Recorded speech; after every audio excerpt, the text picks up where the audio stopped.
Welcome to Bible time. Sorry I'm not Garrett. Thanks for coming anyway. Let me pray. God, thank you for this new morning with new mercies. Thanks for this time to open your word together and begin the day with scripture.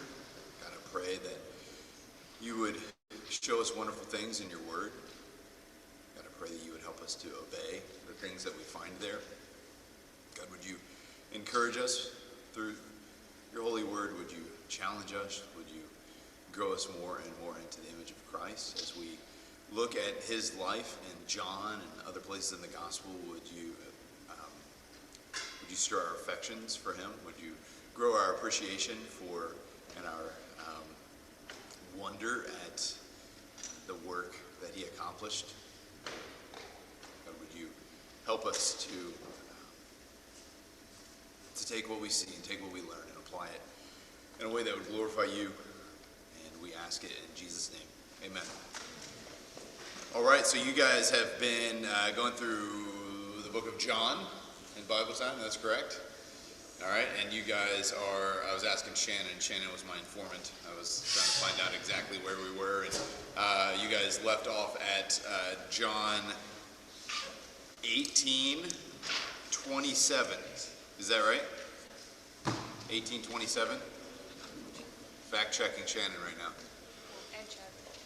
And Chadwick. All right, got it. 18:27. So as I'm looking at John in 18:27, we have Peter denying Jesus yet again. And so in chapter 18 of John, betrayal and arrest of Jesus, you have Jesus going to Annas and Caiaphas. Then you have Peter denying him a couple times. You have the high priest questioning Jesus. And so what I thought would be helpful, instead of kind of disrupting entirely kind of the flow that you guys have had with Garrett walking through John, I thought it would be maybe helpful to jump in and look at what some of the other Gospels say about this period of Jesus' life. I'm not sure if you know it or not, but prior to the final week of Jesus' life, so prior to kind of this Passion Week, there are, I think, 4 events that all 4 Gospels cover. Believe that? So prior to this final week, there's only 4 events in the life of Jesus, or in the Gospel story up to this point, that is covered by all 4 of the Gospels together. Once we hit the final week of Jesus' life, I think there's like 11 or 12 events that are covered by all 4 Gospels together. And so it is really interesting that once you get to this portion of the Scriptures, obviously these are Gospels, these are accounts of the life and ministry of Jesus, so it's going to make sense that this big focal point of the Passion Week and of his kind of this final week of going into Jerusalem, and all the events that transpired with the crucifixion and resurrection, that those would have kind of a big spotlight on them. One of the interesting ones in Mark as well, you guys know what one of the most repeated words is throughout the Gospel of Mark? Yeah, what was that? Immediately, right?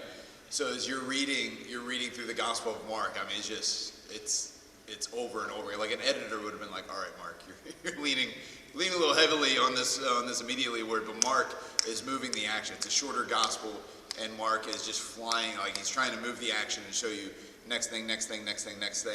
Once you hit Mark, I think it's Mark 15, is immediately no more. So Mark hits this final week of Jesus, and he slams on the brakes. And he's like, all right, we're not going immediately anymore. He's slowing down and taking a look at Jesus' life. And so I've been greatly blessed by, once we get to this section of Jesus' life, of looking at the different accounts, not all the gospel writers will cover all the things that happened in this final week. And so I think it's helpful to do that and to look at it kind of in harmony and surround sound, if you will. And so that's what I want to do. And so if we could, let's go ahead and pick it up with the betrayal and the arrest of Jesus. So in the narrative of John that you guys have been going through, we're in John 18. I'll read John 18, verse 1. We'll just read that again to get ahead of steam here. And I want you to pay attention to some of these details because we're going to go to some of the other gospel accounts and try to figure out, okay, what are some of the elements that were added? What were some of the other things that we see and with the other gospel writers? So John 18:1, when Jesus had spoken these words, he went out with his disciples across the brook Kidron, where there was a garden, which he and his disciples entered. Now Judas, who betrayed him, also knew the place, for Jesus often met there with his disciples. So Judas, having procured a band of soldiers and some officers from the chief priests and Pharisees, went there with lanterns and torches and weapons. Then Jesus, knowing all that would happen to him, came forward and said to them, "Whom do you seek?" They answered, "Jesus of Nazareth." And Jesus said to them, "I am he." Judas, who betrayed him, was standing with them. When Jesus said to them, "I am he," they drew back and fell to the ground. So he asked them again, "Whom do you seek?" And they said, "Jesus of Nazareth." And Jesus answered, "I told you that I am he, so if you seek me, let these men go." This was to fulfill the word that he had spoken, "Of those whom you gave me, I lost not one." Then Simon Peter, having a sword, drew it and struck the high priest's servant and cut off his right ear. The servant's name was Malchus. So Jesus said to Peter, "Put your sword into its sheath. Shall I not drink the cup that the Father has given me?" All right, so with that in mind, let's go back and look at Matthew 26. Matthew 26.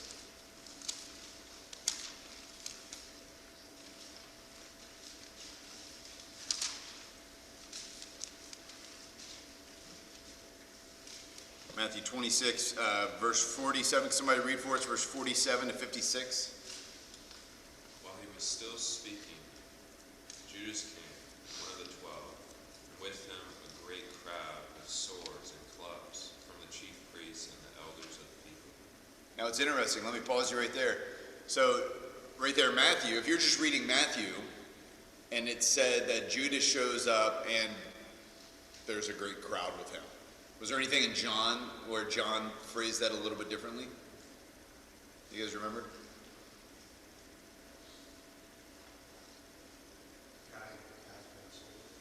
Okay. Guy, what'd you say, Robbie? It said guiding a detachment of soldiers and some officials from the chief priests and the Pharisees. Yeah. Yeah. And is the word, now I'm forgetting which gospel it is. I've read a lot of these in the last day. Is the word procured in there anywhere in John? Yes. Oh, okay, sure. I'm sorry, I don't see it in here. No, it's good. But I think that idea, he's guiding a detachment of soldiers, I think that's good. Somebody else said something? I was just saying 18:3, Yeah, what does it say there? procured a band of soldiers. He procured, yeah, so just right there you see, okay, you're reading Matthew and you have, because in the Gospels you always have crowds of people, right? So there's always crowds of people around, and it's a common thing. I do think it's interesting if you're just reading Matthew and you see, okay, Judas shows up and there's a crowd there along with him. John is letting us know that Judas had that idea of procure. What does that kind of communicate to us? To gather, obtain. Yeah, so he's I like that, together to obtain. It was like a dictionary definition. It was great. Yeah, so he's actually going out and he was like seeking to get this, and then he's guiding a band of soldiers into the garden. So this isn't just a crowd gathering like you have often in the life of Jesus. This is a military force marching in for a purpose. Anyway, Chambers, were you reading? Sorry, interrupted you. Keep going. Now the betrayer had given them a sign, saying, "The one I will kiss is the man. Seize him." And he came up to Jesus at once and said, "Greetings, Rabbi." And he kissed him. Jesus said to him, "Friend, do what you came to do." Then they came up and laid hands on Jesus and seized him. And behold, one of those who were with Jesus stretched out his hand and drew his sword and struck the servant of the high priest and cut off his ear. Then Jesus said to him, "Put your sword back into its place, for all who take the sword will perish by the sword. Do you think that I came to appeal to my Father, and he will? Do you think that I cannot appeal to my Father, and he will at once send me more than 12 legions of angels? But how then should the Scripture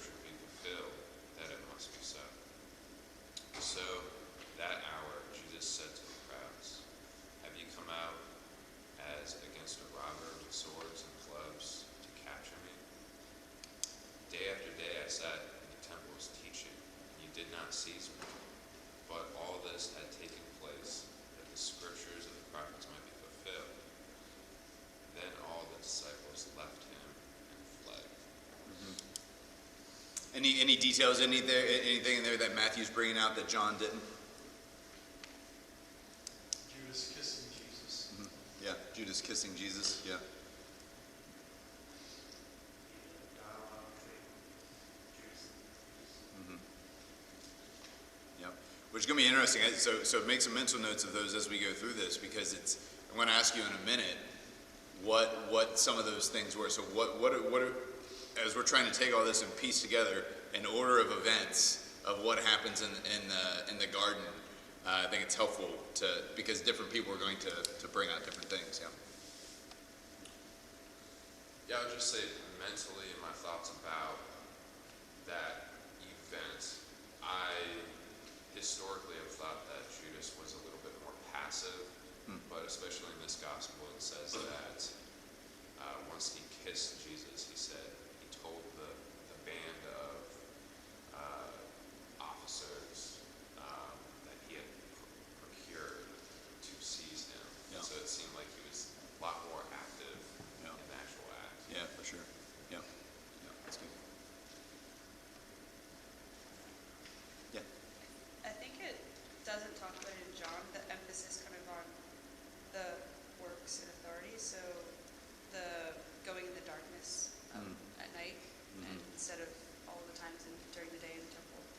And then also Jesus' authority of do not think that I could appeal to my Father and send the 12 legions of angels. Yeah. Yeah. Yeah, which is really interesting. We're gonna have I think I don't know what you guys talked about on I guess last Thursday. What was the betrayal? Did you guys talk about that? What the betrayal was?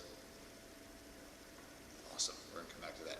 But I think part of that is you're hitting on a piece of that with the darkness and some of that kind of stuff. So we're gonna come back to that in just a minute. What was the second thing you said? Jesus' authority. Do not think I could send Yeah. legion of angels. Yep. Do you guys know what was happening just before the betrayal? What was happening in the narrative? You're walking through deep and good. Okay. So in John's going to give us one verse on what was happening right before it. All right. Because what's in John 17? Yep. High priestly prayer. Now, is that in the Garden of Gethsemane? It's not. It's just outside of it. Then we see them transition into the Garden of Gethsemane, which John's going to cover in one verse. You double click on some of the other Gospels, and they're like, here's what was going on in the garden, right? Anybody remember off the top of your head anything that was going on in the garden? Jesus praying 3 times. Yep, Jesus is praying. Yeah, people were sleeping, yeah. Blood. Yeah, like drops of blood. Anybody else? So Jesus praying, disciples sleeping. There's going to be one gospel writer that points out something interesting too that we're going to get to in a minute. But it's going to have to do with that, with the protection that would be afforded to Jesus. The angels came and ministered. Yeah, yeah, yeah. There's an angel in the garden strengthening him. And so just in that context, and then they go like, you have this angel strengthening Jesus as he's praying in the garden, and then Peter's, whipping his sword out, trying to, sword fight people. And Jesus, I got this. Right? I don't need your sword. Anyway, I don't know exactly what order I want to cover all this in, so we're just hitting stuff, and I'm like, yes, that's good. Okay, we'll come back to that. That's great. So we'll just keep going. So let's go to, that was Matthew. Let's look at Mark. Let's look at Mark 14. Mark 14. So I get another reader to go 43 to 49. Or 43 to 50, I guess.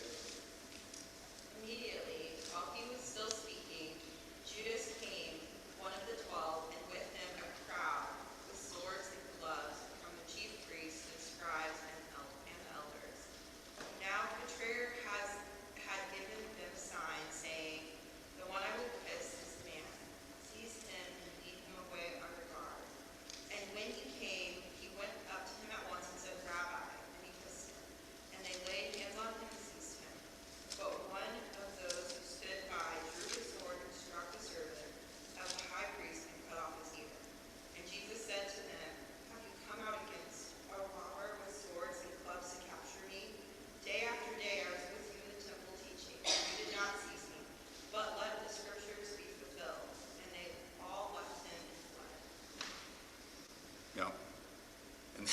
51, and a young man followed him with nothing but a linen cloth about his body, and they seized him, but he left the linen cloth and ran away naked. Just interesting detail. Yeah, anything in the Mark account that we haven't had already?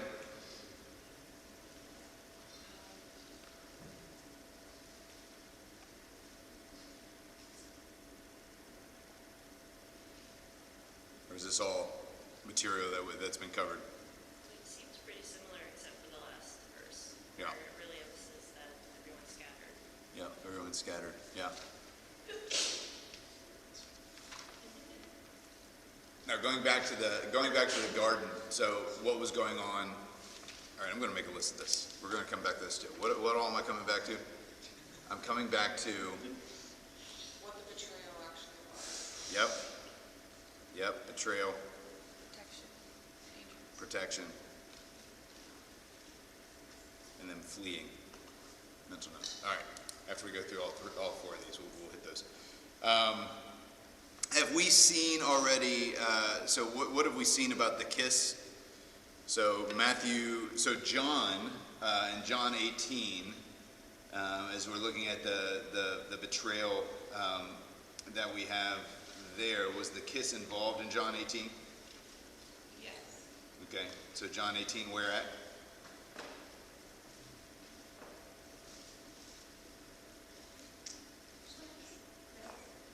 Okay, that's what I was thinking, but then you threw me off. You said, yeah, I'm like, There was a conversation about it last week.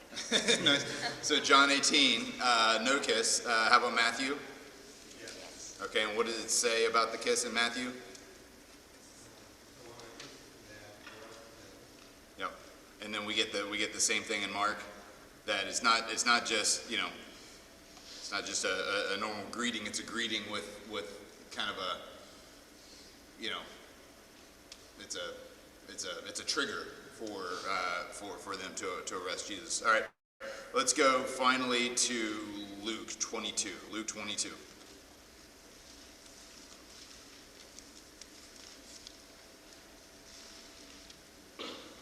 All right, another reader, go 47 to 53. While he was still speaking, there came a crowd, and a man called Judas, one of the 12, was leading them. He drew near to Jesus to kiss him, but Jesus said to him, Judas, would you betray the Son of Man with a kiss? And when those who were around him saw that would follow, they said, Lord, shall we strike with the sword?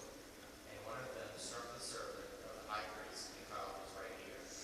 But Jesus said, no more of this. And he touched his ear and healed him. Then Jesus said to the chief priests and the officers of the temple and the elders who had come out against him, have you come out as against a robber with swords and clubs? When I was with you day after day in the temple, you did not lay hands on me. But this is your hour and the power of darkness. Yeah, what do we have now? Any new details?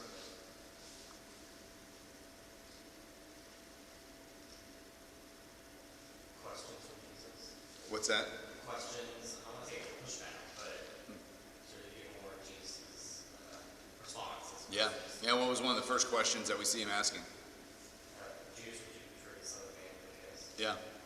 Which is interesting because if you're just reading Luke, right, some of the other, because this one doesn't seem, unless I miss it, does this one have the that indicator that, hey, the kiss is actually going to be the identifier, right? It's just he's drawing near to give Jesus a kiss, right, as a common greeting, and then Jesus stops and asks that question, which kind of fills in, in the other Gospels, whenever that we realize, okay, there's some sort of a dialogue here as Judas is coming in. Judas is coming in. He's going to give Jesus this greeting, and Jesus actually stops him and says, would you betray me with a kiss? Judas kisses him. It's a trigger for the soldiers to come. That was the instructions that had been given. All right, anything else?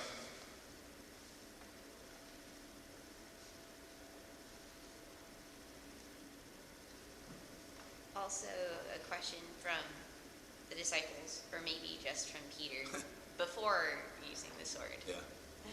Yeah. So what's the question? What does Peter ask? Lord, shall we strike with the sword? Yeah. Does he wait for an answer? not. No, he doesn't. He's like, Lord, shall we strike with a sword? Like he just takes it out and starts swinging. Yeah, we don't even have Jesus answering, and he takes it out and starts swinging. Yeah. All right. So now, having read all of these, so okay, tell me about what happens with the servant whose ear is cut off? Jesus put it back on. Yep, he puts it back on. He heals him here, right? What did Jesus say in response to the whole sword, ear cut off event? Luke says more of this. Right, he says no more of this.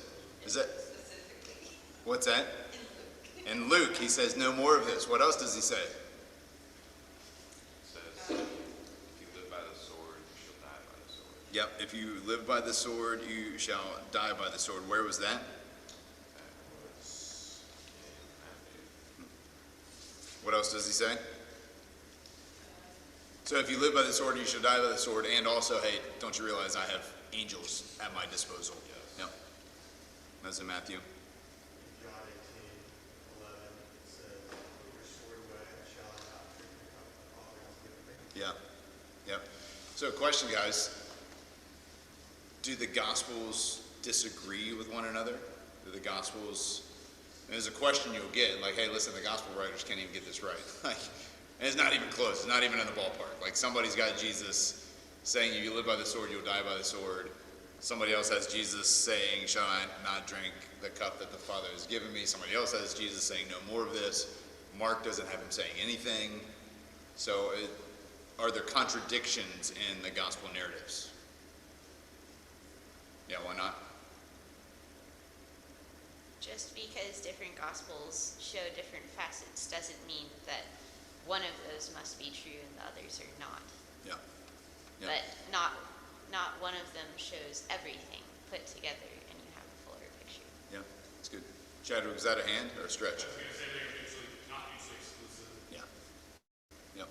My sister was in the my sister worked in the government, and she said that it would be. Let the record show that she said her sister worked. She said it actually would be more concerning if all of them said the same exact wording. Yeah. Because usually when people are recounting stories, it's either in different phrasings or different parts of the story. So. Yeah, that's a good point. Yep. Yeah. So it just gives it. Oh yeah, Sam Houston's up. I was just going to say, I'm just trying to put my shoes in the feet of those there. I mean, and just how intense and emotional of an event that would have been, just how just the few bits and pieces each person is able to actually catch. It's not like anyone's just, soberly standing there taking it all in.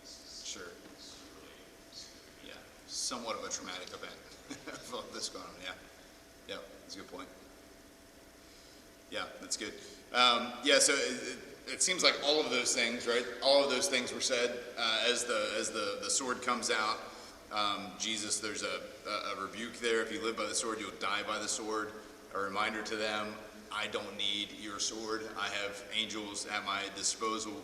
He just flat out says, no more of this. And then he's pointing out to, that there's purpose to all of this. This is the cup that the Father has given him to drink. Now, again, that line there, this is the cup that the Father has given me to drink. If you're taking all these gospel narratives together, I think was that John. This is the cup the Father has given me to drink.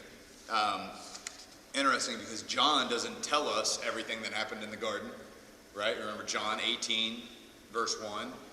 John 18, verse 1 says this: when Jesus had spoken these words, he went out with his disciples across the Kidron Valley, where there was a garden, which he and his disciples entered.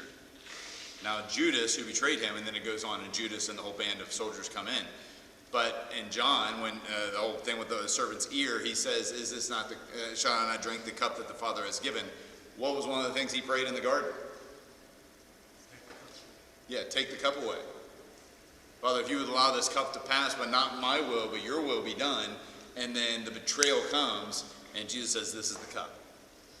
And so don't try to bail me out of this. I prayed, the Father answered, this is his will. Don't try to circumvent the will of the Lord. And again, we're piecing that, we're seeing in surround sound kind of the gospel witnesses of what's going on here and helps fill in some of those things. All right, let me ask a couple of these questions that I said that we were going to come back to.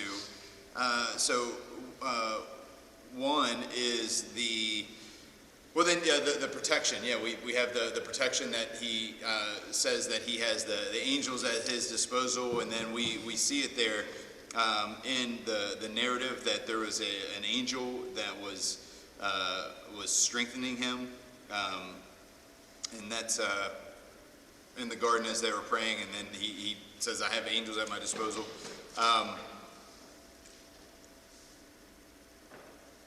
Back to the question, what was the betrayal? All right, so what was the betrayal? I don't know if you ever thought about that. I mean, we talk about it all the time, right? Judas betrayed Jesus. We see it here in the text. How so? Okay. The kiss. So I think the kiss was kind of the mechanism, but so a kiss itself isn't a betrayal, right? That was a predetermined identification of who Christ was through like a physical gesture or something. No, for sure. Let me ask a question. I think my question is maybe misleading. So not what events led to the arrest necessarily, but like how did he betray him? When we say Judas betrayed Jesus, how so? He knew their location. What was that? Revealed it where Jesus would be privately. Yeah. Yep. He revealed where Jesus would be privately. Somebody said he knew their location. Yeah, where do you guys get that? I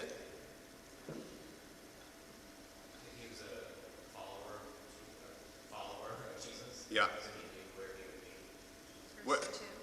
When the text they often met, Jesus would often go there to pray in the garden. Yep. Probably at that hour. Yep.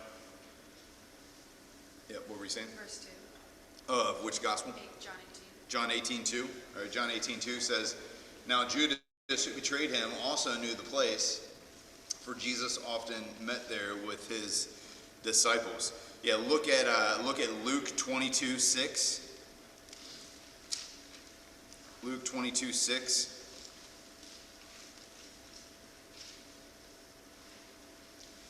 So again, this is talking about Judas is going to betray Jesus. Satan entered into Judas, called Iscariot, who was a number of the 12, and he went away and conferred with the chief priests and officers how he might betray him to them. And they were glad and agreed to give him money. So he consented and sought an opportunity to betray him in the absence of a crowd. All right, why is he trying to do this in the absence of a crowd?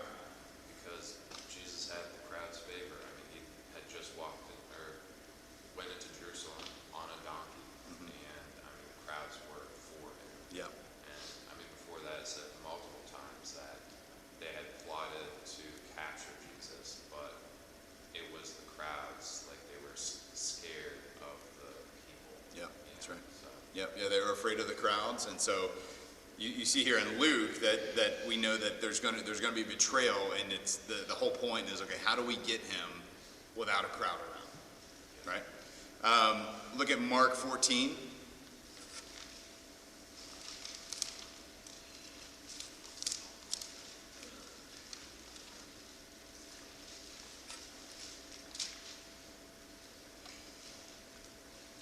Mark 14:29.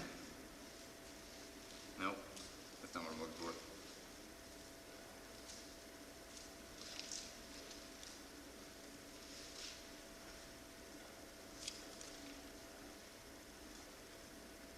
All right, wrote down the wrong verse. I thought I had something in Mark 14:29. That doesn't look right. Or you mean 11 maybe, where he's seeking an opportunity to betray him? Read that. And I'll just read 10 too. So then Judas Iscariot, who is one of the 12, went to the chief priests in order to betray him to them. And then they heard it, and they were glad and promised to give him money. And he sought an opportunity to betray him. Is it Mark 10 you're looking for? Judas Iscariot was one of the 12 with the chief priests who wanted to betray him to them. Yeah, those are all about betrayal. I don't know if that's exactly what I had in mind, but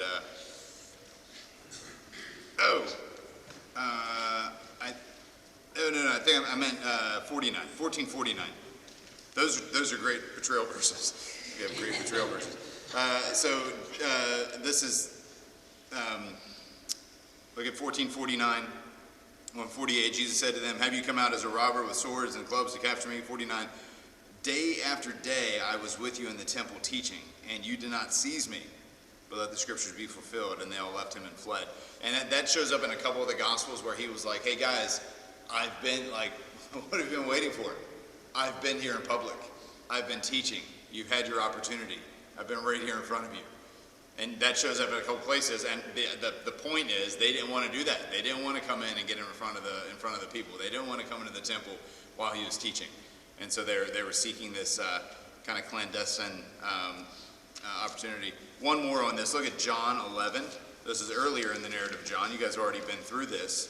But again, it just helps us to fill in this idea. So this is earlier in John where this plot is forming to kill Jesus. Look at verse 45 of John 11. Many of the Jews, therefore, who had come with Mary and had seen what he did, believed in him. But some of them went to the Pharisees and told them what Jesus had done. So the chief priests and the Pharisees gathered the council and said, what are we to do? For this man performs many signs. If we let him go on like this, everyone will believe in him, and the Romans will come and take both our place and our nation. But one of them, Caiaphas, who was high priest that year, said to them, you know nothing at all, nor do you understand that it is better for you that one man should die for the people, not the whole nation should perish. He did not say this of his own accord, but being high priest that year, he prophesied that Jesus would die for the nation, and not for the nation only, but also to gather into one the children of God who are scattered abroad. So from that day on, they made plans to put him to death. Jesus, verse 54, therefore, so because of all of that, he no longer walked openly among the Jews, but went from there to the region near the wilderness to a town called Ephraim. And there he stayed with his disciples. Now the Passover of the Jews was at hand, and many went up from the country of Jerusalem before the Passover to purify themselves. They were looking for Jesus and saying to one another as they stood in the temple, what do you think, that he will not come to the feast at all? Now the chief priests and the Pharisees had given orders that if anyone knew where he was, he should let them know so that they might arrest him. So yeah, you see, that's the betrayal. So this whole time, Jesus, because of everything that was going on, they were looking for him. They were going to try to catch him, but he decided to no longer walk openly among the Jews. So once we get to the betrayal, the betrayal was Judas leading them to a place where he knew Jesus was, where he was going to be in private, and where nobody else was going to be. So in John 18, when it says, now Jesus who betrayed him also knew the place, for Jesus often met there with his disciples. I just think, I don't know if you guys may have talked about this last Thursday, but that line it's chilling. It is Judas taking knowledge that he has, that he's gained because of intimate relationship, knowledge that he's gained because of discipleship and the love of Jesus and all the time that he spent and poured out into his life, and he's taking that knowledge and he's doing something insidious with it. And so it just feels, the betrayal is bad no matter how it would show up and no matter what it would look like. But it'd be one thing if they caught him on a dark alley somewhere where there wasn't a crowd around. But the fact that Judas goes to a place of prayer where he has this knowledge because Jesus would go and pour into him and minister to him and pray together to the Lord, and he takes that and turns it into a weapon, makes it even more kind of evil what he's doing. All right, let me go back, since I've mentioned this a couple times. John 18, they move into the garden, and just kind of wanting to see what else did we miss there. Go back to Matthew. Matthew.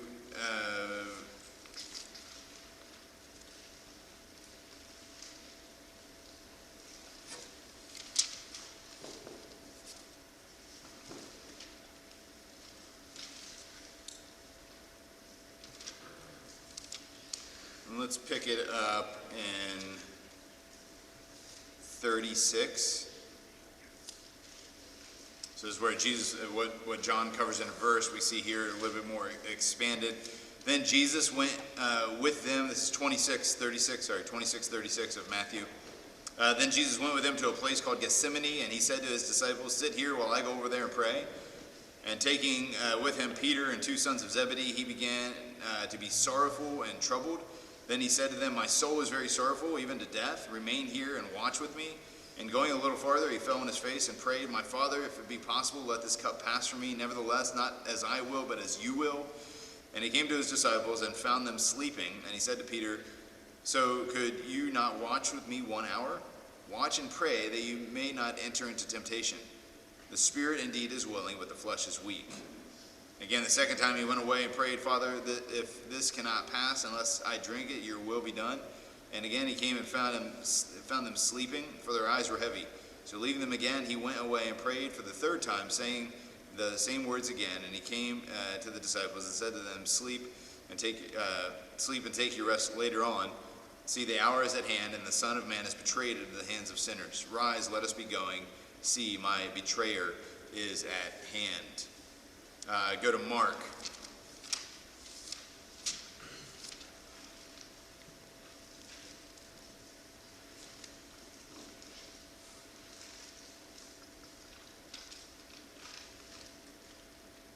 Mark 14:32. Mark 14:32.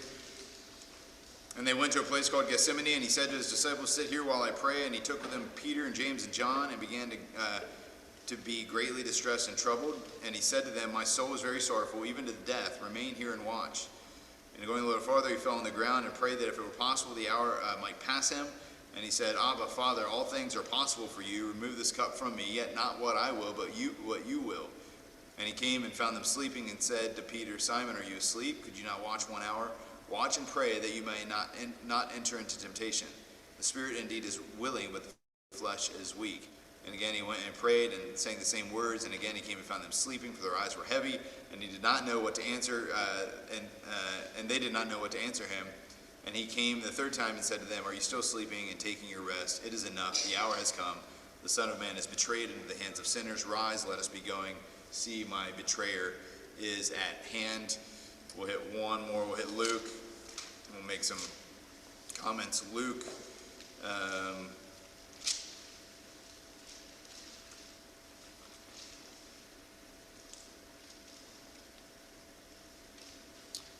(22:39). And he came out and went, as was his custom, to the Mount of Olives, and the disciples followed him. And when he came to the place, he said to them, "Pray that you may not enter into temptation." And he withdrew from them about a stone's throw, and knelt down and prayed, saying, "Father, if you are willing, remove this cup from me. Nevertheless, not my will, but yours be done." And there appeared to him an angel from heaven, strengthening him. And being in agony, he prayed more earnestly, and his sweat became like great drops of blood falling down to the ground. And when he rose from prayer, he came to his disciples and found them sleeping for sorrow. And he said to them, "Why are you sleeping? Rise and pray that you may not enter into temptation." All right, so we see the different kind of harmony of those kind of the passages of Jesus in the garden. Again, this right here with Luke, with the angel strengthening him. Again, it's in this context of what's going on that he rebukes Peter for cutting off the servant's ear and reminds him that he has legions of angels that could be dispatched to help him at any given moment. This phrase that we see repeated as he's asking them to pray, what's a phrase that we see repeated in the Gospels of what he's asking them to pray? Or what he's asking them to do? Yeah, say it again. May not enter into temptation. Yeah. So he's saying, watch and pray that you might not enter into temptation. Right? Now that I've heard that verse as perhaps you have, as just a general injunction to be watchful and prayerful in our lives, right? So we all have various ways that the enemy would seek to come at us and to tempt us, and so we ought to be watchful, we ought to be prayerful, we ought to avoid temptation, right? In fact, if you've read John Owen's famous for Mortification of Sin. Has anybody read Mortification of Sin? Phenomenal book. He has another book that I might like even more than Mortification. It's called On Temptation. So his book On Temptation is I think just as good as Mortification of Sin. But On Temptation is built on this one verse. Puritans had a great way of taking like a phrase and writing a whole book on it. So actually Mortification of Sin is all based on Romans 8:13, or actually part of Romans 8:13. On Temptation is a whole book that John Owen wrote on this phrase, watch and pray, that you might not enter into temptation. But question, what's the context of that phrase, watch and pray, that you might not enter into temptation?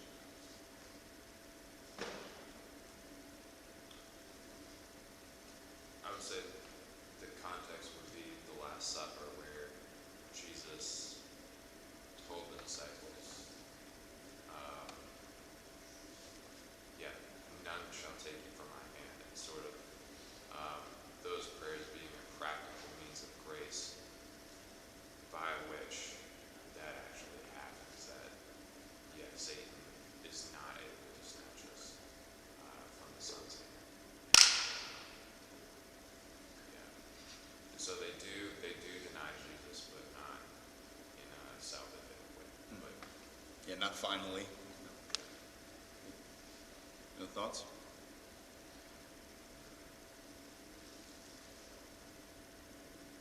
What do you think that meant for them? Watch and pray that you might not enter into temptation. Let me ask it this way. So do you think that verse, or that line from Jesus for them, was, oh, he's just preparing, like he's helping us for living the Christian life. So in the weeks and months and years to come, if Peter is struggling with anger, he thinks back and remembers, Jesus said, watch and pray that I don't enter into temptation. You be watchful and prayerful. Paul's struggling with lust. He thinks back and says, I watch and pray that you don't enter into temptation. You need to be prayerful about that. No, I see a head shaking now. So as he's building towards this moment of betrayal, and then all of them come after that, he's praying, Jesus is praying in preparation for that, and he's calling his disciples to prepare for that. The temptation, I think, is the assertion of the moment when they will be tempted to give a life to Jesus and flee. Yep. He's calling them to pray, watch, that they might not desert. Yeah, I think that's exactly right. So as we think of that phrase, if you guys didn't hear that, we think of that phrase. Now again, it's not wrong to say let's be watchful and prayerful about sin in our lives. That's absolutely that we should be, and that's a thing. I think we have other Bible verses to help us think through being watchful and prayerful regarding sin in our lives. But I think the context of this is like the betrayer is coming, like he's on his way. Jesus knows that the hour is at hand. Like that, it's going down tonight. And Jesus says to his disciples, knowing it's going down tonight, guys, watch and pray that you don't enter into temptation. I don't think they were going away and praying about, their struggles with whatever sins that they normally struggle with. I think that the whole point there was that they were about to face a really big, very specific temptation to flee and to run away and to deny Jesus. And he's trying to prepare them for that. He's trying to warn them for that. So I think watch and pray that you enter not in temptation has a very specific kind of, application to it in their lives at that point. Yeah. I'm just curious what ways, like we as Christians in the U.S. can apply this to our lives. It doesn't really seem like we have big moments of, Yeah. people are wanting to kill you. So Yeah, that was my next question. I was going to ask. That's great. No, exactly that. So does that mean, so everything that I'm saying right now, watch and pray that you enter not into temptation, very specific application in this thing. Judas is about to kiss Jesus, betray him, pull the cloak back on where they're hiding, and they're going to come in with clubs and torches and carry Jesus off. So we don't have to watch and pray. And so just, yeah, so do we not have to watch or pray? Yeah, so that's the question. What, if that's where they're at, how might you take what's going on right here and think through application for us? Well, even taken in context, we can learn from the example of the disciples that, so Jesus was so careful to explicitly tell them so many times exactly what was going to happen. And then now here, preparing them, telling them to pray. And still, they were falling asleep. In a few minutes, they're all going to run away. And then when he is being killed and he dies, they'll all fall into despair, even though he told them that this was going to happen, which should have been a comfort and reassurance to them. But so realizing we need to apply a truth in our lives, and not, is it in James where it says, and not be like a man who looks at himself in the mirror and then forgets what he looks like as soon as he walks away. But yeah, to really live by it. Yeah, to live out that truth that we know and say we believe.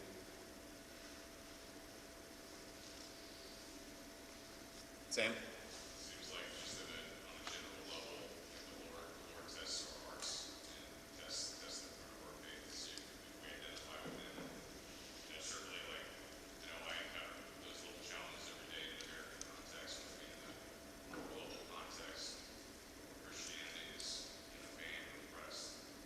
That's a far more reality for Christians in those places. Yep. It's a challenge and temptation not to identify with God in Christ. Yeah, for sure. Yeah, which I think of this, watch and pray that you enter not into temptation. Sure, we don't have, it's not the same context with what's happening here, but how many times do we have the opportunity to either jump into that conversation at work where Christianity is being maligned and Jesus is being kind of trashed and torn down, and to say, hey, well, actually, I'm one of those Christians too that you're talking about, and it's not actually what we believe. That's not actually who Jesus is. We have those opportunities to step in and to say, no, I'm one as well. And let me just tell you I don't know what it is that you've heard, or this is who the real Jesus is, and this is what the good news is for all of us. I feel like there are opportunities for us all around us where we have the kind of that point of decision of, do I stand for Jesus and represent him well, and the good news well, and his love and his compassion and his mercy and his grace? I represent what he's truly like, or do I kind of hide that and tuck that away and act like that's not really there, not really a part of me? Because you guys have opportunities for that. Do you see that and then so what's the temptation there? As if Jesus were to say, hey, watch and pray that you enter not into temptation. Obviously, they literally fled. But what's the temptation there for you guys? What we can do, we can flee from that addressing or be bold. Yeah, flee in your own kind of way of not standing. It's just so politically charged here that, just the fear is, loss of promotion, and, just not getting good projects at work. I have a boss who's very on the liberal side of everything, so there's definitely a fear there to not step on their toes. Something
feel that. It's certainly a struggle in different places you are, and how,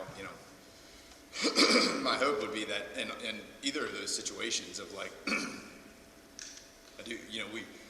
whatever preconception somebody has, or however they are going to hear who we are, whether it's to hear that we're a Christian or hear what kind of church that you go to, or those kinds of things, that, and we do want the character of our conduct, and the way we the kindness that we've shown, the love that we've shown, the kind of teamwork that we've exhibited, the hard work, the work, all those things to hopefully for them kind of mess with the categories that they even have.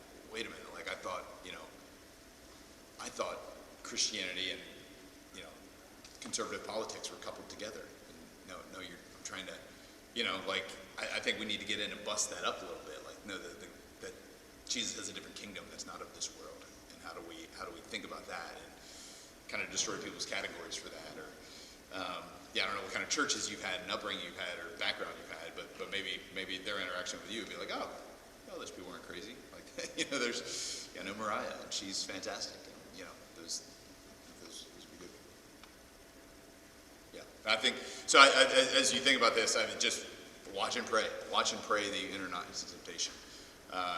Tons of ways that we can think about our temptation. I think when we think about praying against our temptation, we think of all these little sins and things that we have, which is good to pray about. But may that be a prayer for us this week, for all of us. Okay, what would it look like for me to watch and pray in this sense of what Jesus was telling them, that I wouldn't face pushback from my faith and run the other direction, or fail to identify with Jesus.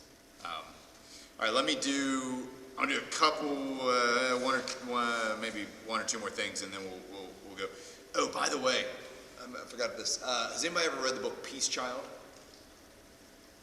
Nobody?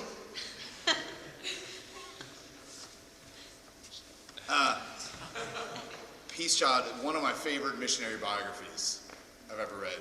You guys should read Peace Child. Don Richardson. Should I give it away? Spoiler alert. No. Gosh, oh man, somebody read Peace Child and then come and talk to me about Judas. He's in this jungle tribe, and he ends up figuring out their fascination with betrayal and how that affected their understanding of the gospel and how that related to his ministry. Basically, he finally translated the Bible, and he's reading through the gospel with them, and they're bored out of their minds. Like he does Bible translation, and they're like, he translates, I can't remember which gospel, he translates one of the gospels, and he's reading it to them, and they're all like, like they're out. And he gets to Judas, and they're like, Judas betrays Jesus, and they all start cheering. Like they finally made it to the hero of the story.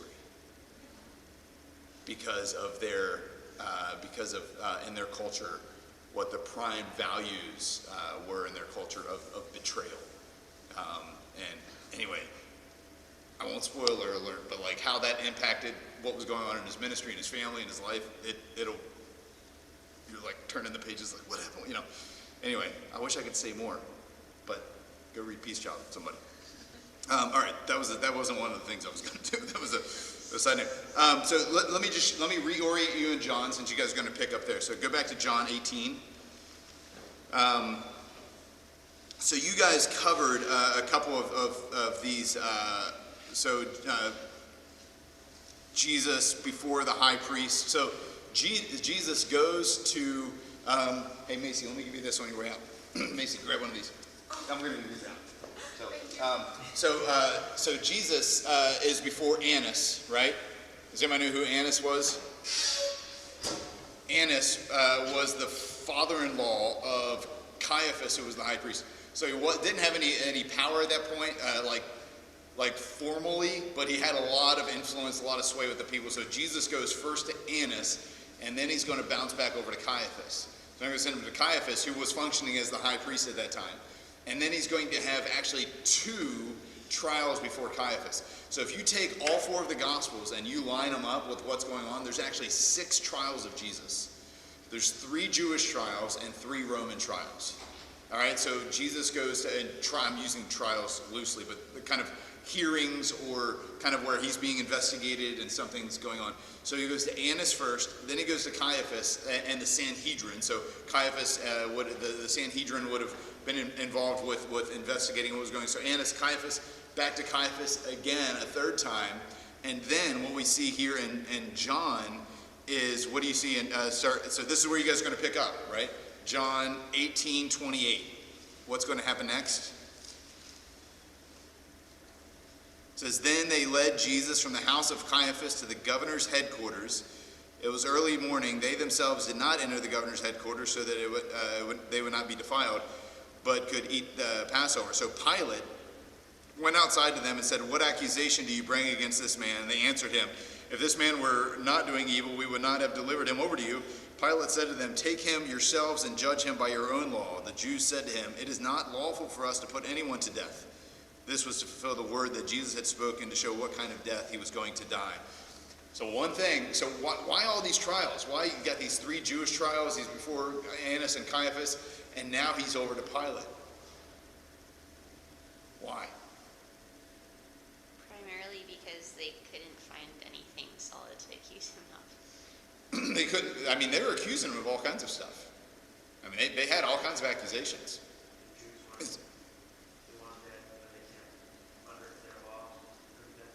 Yep. Under their law. So at the time, you kind of had this puppet leadership in the Jewish world. But who's really in charge? Yeah, the Romans are in charge. Now they've let them keep like some of their little structure and some of the stuff that's going on, and they were able to do certain things. They had people that would go and collect taxes. They had different.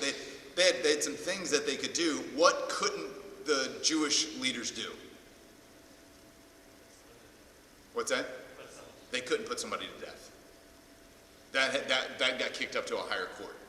That had to go to the Romans.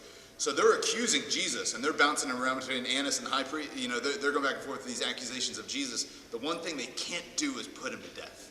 And that's what they've got to do. That's what they want to do.